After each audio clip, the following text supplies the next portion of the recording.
नमस्कार. सुप्रियाज किचनमध्ये आज आपण बघणार आहोत लहान मोठे सगळ्यांमध्ये अगदी लोकप्रिय असणारी डिश, ती म्हणजे मिसळ. पण आज कोल्हापुरी अगदी झणझणीत चमचमीत तर्रीदार मिसळ बनवणार आहोत. त्यासाठी इथे मी मटकी घेतलेली आहे. हिला मी छान मोड आणलेले आहेत. हे आपण घरच्या घरी सुद्धा काढू शकतो. चांगले आदल्या दिवशी भिजत घालून मग एका कापडात बांधून ठेवायचे. अतिशय छान मोड येतात त्याला. आता आपण ह्यासाठी एक ग्रेव्ही बनवून घ्यायची. त्यासाठी आपल्याला हा कांदा, खोबरं, आलं, लसूण, एक मिरची घेतली आहे, कोथिंबीर आणि टोमॅटो घ्यायचे. हे आपल्याला आता तेलामध्ये चांगलं भाजून घ्यायचं. इथे मी तेल घेतलंय. 1 चमचाभर तेल घ्यायचंय. त्यात आधी कांदा घालूया.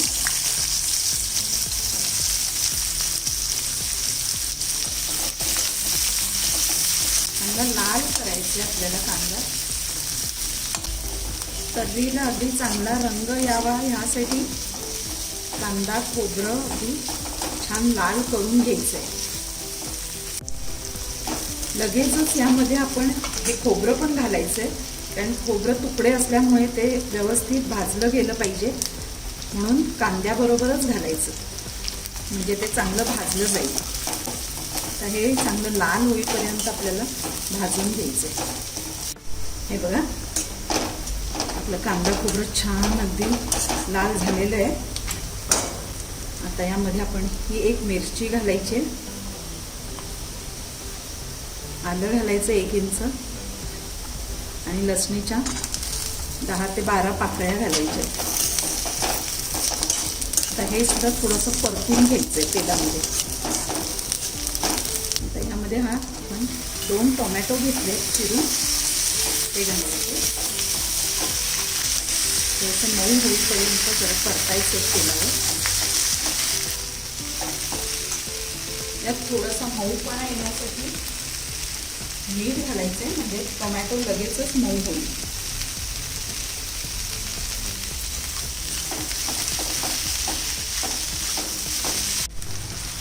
हे बघा, हे चांगलं आता भाजून झालेलं आहे. गॅस बंद करूया आणि मिक्सरला एकदम फाईन पेस्ट करून घ्यायची. एकदम स्मूथ पेस्ट झाली पाहिजे. पाणी घालायचं नाही आहे, कारण टोमॅटो असल्यामुळे त्याला पाणी आपोआप सुटतं. पाणी न घालताच छान बारीक वाटून घ्यायचं.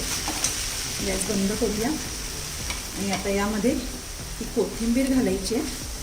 देठासहित घालायची, म्हणजे मग त्या तर्रीला आपल्या जरा छान डार्क रंग येतो कोथिंबीरीमुळे. पण ही मिक्सरला छान पेस्ट करून घेतलेली आहे. हे बघा, अगदी स्मूथ पेस्ट करायची. इथे मी आता कुकर ठेवला आहे गॅसवर. मिसळीसाठी नेहमीपेक्षा थोडंसं जास्तच तेल घालायचं आहे. इथे मी हे 5 चमचे तेल घालणार आहे. तेल थोडं तापलं की हिंग घालायचं आहे. मोहरी घालायची थोडी, जिरं, कढीपत्ता घालायचा. छान परतून झालं की आता यामध्ये आपण हे वाटण घालायचं.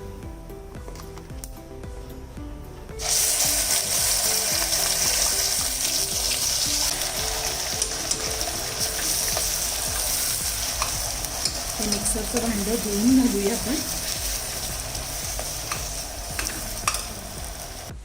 आता ही तेलामध्ये ही ग्रेव्ही चांगली परतून घ्यायची आपल्याला.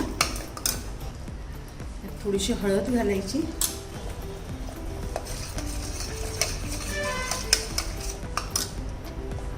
यामध्ये आता आपण 2 मोठे चमचे कांदा लसूण मसाला घालणार आहोत. ही आपली कोल्हापुरी मिसळ आहे, त्यामुळे यामध्ये कांदा लसूण मसाला घालायचा आहे.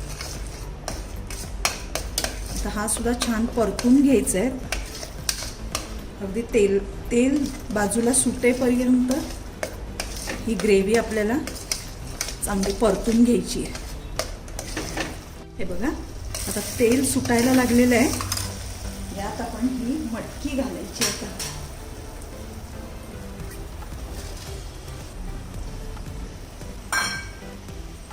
मटकी या मसाल्यामध्ये अगदी व्यवस्थित 5 मिनिटं चांगली परतून घ्यायची. गॅस मोठा ठेवायचा आहे, चांगली परतून घ्यायची. तर बघा आपली मटकी छान परतून झालेली आहे. यात आपण आता गरम पाणी घालायचं. हे मी इथे पाणी गरम करून घेतलेलं आहे. यात गरम पाणी घालूया. आत्ता जास्त नाही घालायचं, नंतर जास्त पाणी घालायचं. हे मटकी शिजून झाल्यावर आत्ता थोडंच घालूया, नाहीतर मग ते कुकरमधून शिट्टीतून बाहेर येतं. तर यामध्ये आपल्याला चवीपुरतं मीठ घालायचं आहे. चवीपुरतं मीठ घालूया आणि कुकरला 2 शिट्या काढायच्या आणि मटकी शिजवून घ्यायची. थोडीशी कोथिंबीर घालूया आता आणि व्यवस्थित ढवळून त्याला आपण 2 शिट्या काढून शिजवून घ्यायचं.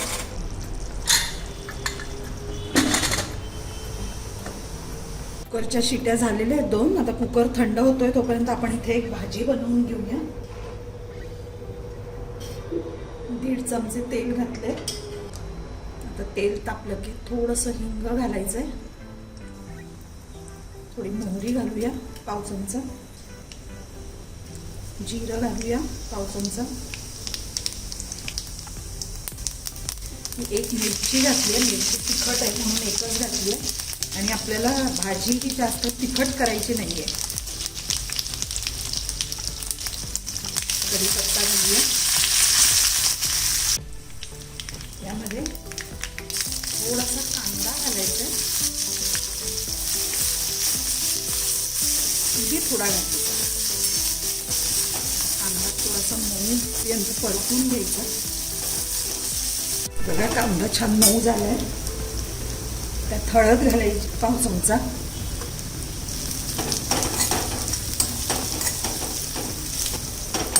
हळद थोडीशी परतून झाली की यामध्ये हा उकडलेला बटाटा आहे तो घालायचा. असा रफली मॅश करून घालायचा.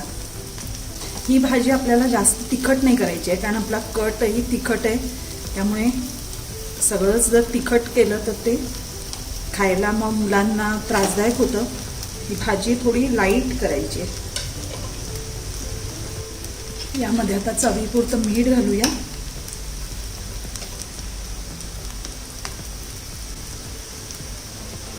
आणि कोथिंबीर घालायची थोडी.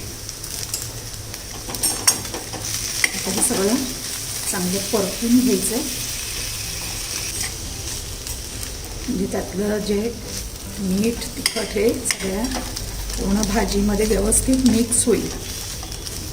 आपली भाजी तयार आहे. गॅस बंद करूया. आपला कुकर थंड झालाय. उघडून बघूया आपण. वाव, मस्त तवंग आलेला आहे. आता गॅस पेटवूया आणि यामध्ये आपण आता पाणी घालायचंय, कारण आपल्याला चांगला कट हवाय भरपूर. यामध्ये पाणी घालताना नेहमी गरमच घालायचं.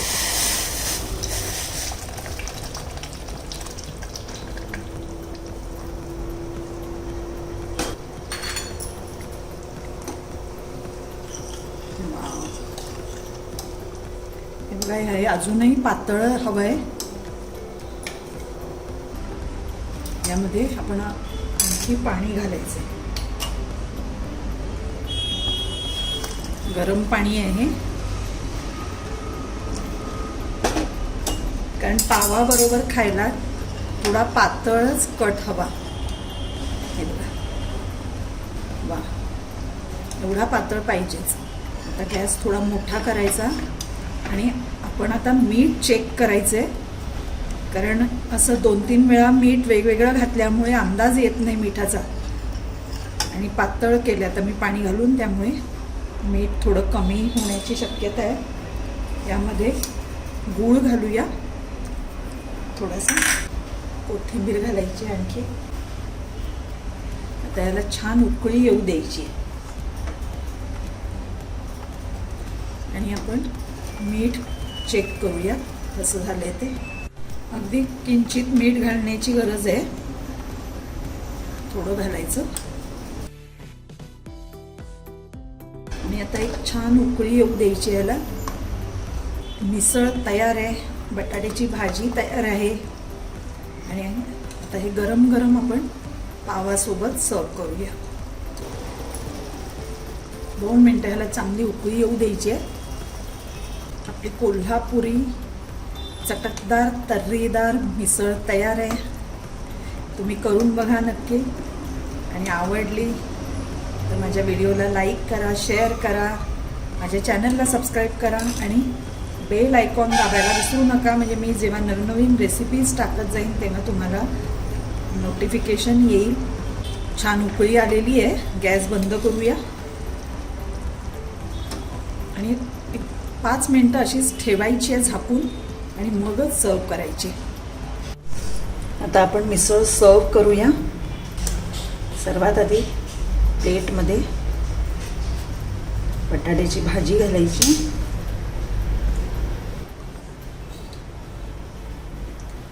नंतर मटकी घालायची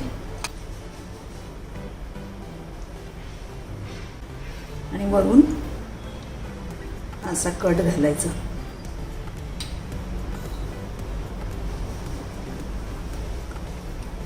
मस्त.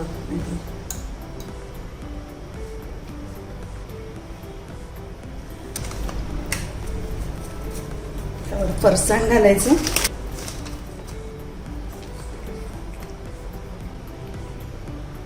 कांदा आणि कोथिंबीर घालायचं.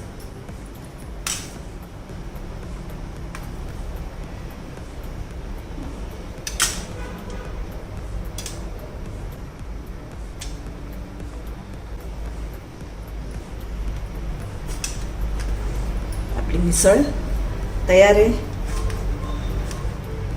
आपली तर्रीदार झणझणीत मिसळ तयार आहे.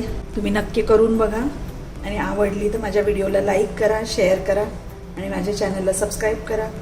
थँक्यू.